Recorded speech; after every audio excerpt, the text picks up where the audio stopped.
पुराने ज़मानों में जब महल संगमरमर के फर्शों पर जगमगाते थे और किलों की दीवारों पर बेलें लिपट कर आसमान को छूने की कोशिश करती थी, एक रियासत थी जो अपनी खूबसूरती और शान शौकत के सबब दूर दूर तक मशहूर थी। इस रियासत की सबसे नुमायाँ चीज़ इसका बुलंद बाला किला था, जो पहाड़ों की चोटी पर कायम था और नीचे वादियों में बहते चश्मों और हरे भरे जंगलों को देखता था।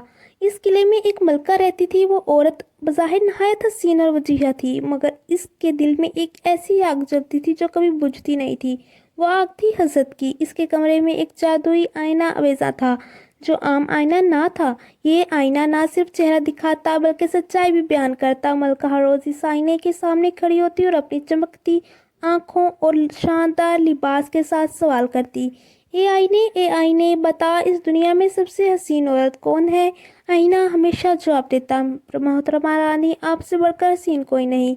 ये जवाब सुनकर रानी मुतमिन हो जाती। लेकिन दिन, महीने और साल गुजरते गए। स्नो वाइट बड़ी होने लगी। इसकी मासूमियत और कुदरती हुस्न देख कर हर कोई दंग रह जाता। इसकी मुस्कुराहट सुबह के सूरज जैसी और इसका चलना फूलों की खुशबू जैसा। आहिस्ता आहिस्ता वो हुस्न में अपनी सुतीली माँ से भी आगे निकल गई। एक दिन हस्ब मामूल रानी ने आईने से पूछा, ए आईने बता, सबसे हसीन औरत कौन है? आईना चमका और बोला, ए रानी, आप हसीन हैं, मगर अब स्नो वाइट आपसे ज़्यादा हसीन है। ये सुनकर रानी के चेहरे पर जलन और गुस्से की लाली दौड़ गई। दिल में हसद की आग भड़क उठी। इसने सोचा, अगर स्नो वाइट जिंदा रही तो कभी मुझे सबसे हसीन नहीं कहा जाएगा, मुझे उसे रास्ते से हटाना होगा। रानी ने जब आईने से ये सुना कि अब सबसे हसीन स्नो वाइट है, तो इसके दिल में हसद की आग और बढ़ गई। इसने कई दिन और कई रातें सोच में गुजारी कि किस तरह स्नो वाइट को हमेशा के लिए ख़त्म किया जाए। आखिरकार इसने एक शिकारी को महल में बुलाया। शिकारी एक वफादार आदमी था, मगर रानी के सामने बोलने की हिम्मत नहीं कर सकता था। रानी ने इससे कहा, स्नो वाइट को जंगल में ले जाओ और उसे वहां ख़त्म कर दो। इसका दिल निकाल कर मेरे पास ले आओ, ताकि मुझे यकीन हो कि वह दुनिया में नहीं रही। शिकारी ने यह हुक्म सुना तो इसके दिल पर बोझ सा आन पड़ा। वो जानता था कि स्नो वाइट ना सिर्फ मासूम है बल्कि सल्तनत की जान है, मगर वो रानी के हुक्म की खिलाफ वर्जी भी नहीं कर सकता था। मजबूर होकर वो स्नो वाइट को शिकार के बहाने महल से जंगल में ले गया। स्नो वाइट इस वक्त तकरीबन 13 साल की थी। वो मासूमियत और अतमाद के साथ शिकारी के साथ चल रही थी। जंगल की घनी छाँव, परिंदों की चहचहाहट और तितलियों की उड़ान उसे बहुत भा रही थी। वो कभी फूल तोड़ती, कभी परिंदों से बातें करती, लेकिन शिकारी का दिल अंदर ही आखिर वो एक सुनसान मुकाम पर रुक गया। इसने छुरी निकाली और कांपते हुए स्नो वाइट की तरफ बढ़ा। स्नो वाइट ने हैरत से पूछा, क्या हुआ? आप मुझे यूं क्यों देख रहे हैं? शिकारी की आंखों में आंसू आ गए। इसने छुरी जमीन पर फेंक दी और कहा, शहजादी, मुझे माफ़ कर दें।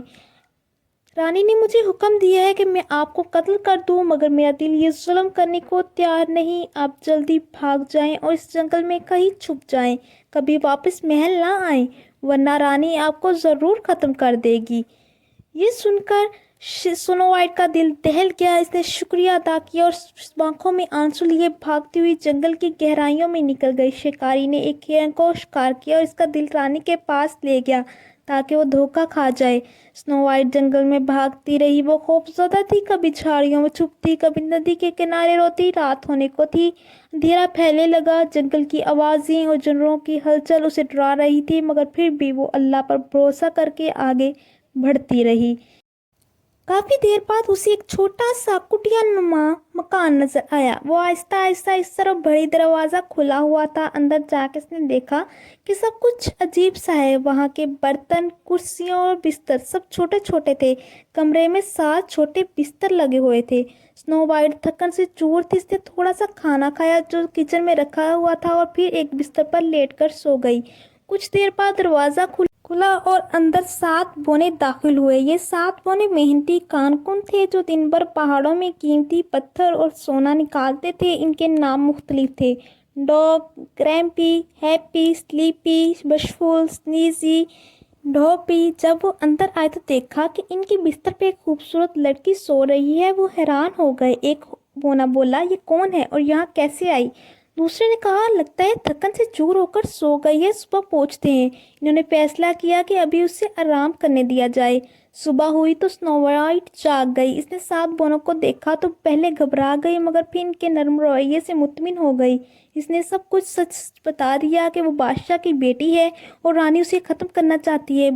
بونے بہت حیران ہوئے مگر ان کے دل میں ہمدردی جاگ اٹھی۔ انہوں نے کہا آپ یہاں ہمارے ساتھ رہ سکتی ہیں، ہم دن بھر کان میں کام کرتے ہیں اور شام کو واپس آتے ہیں۔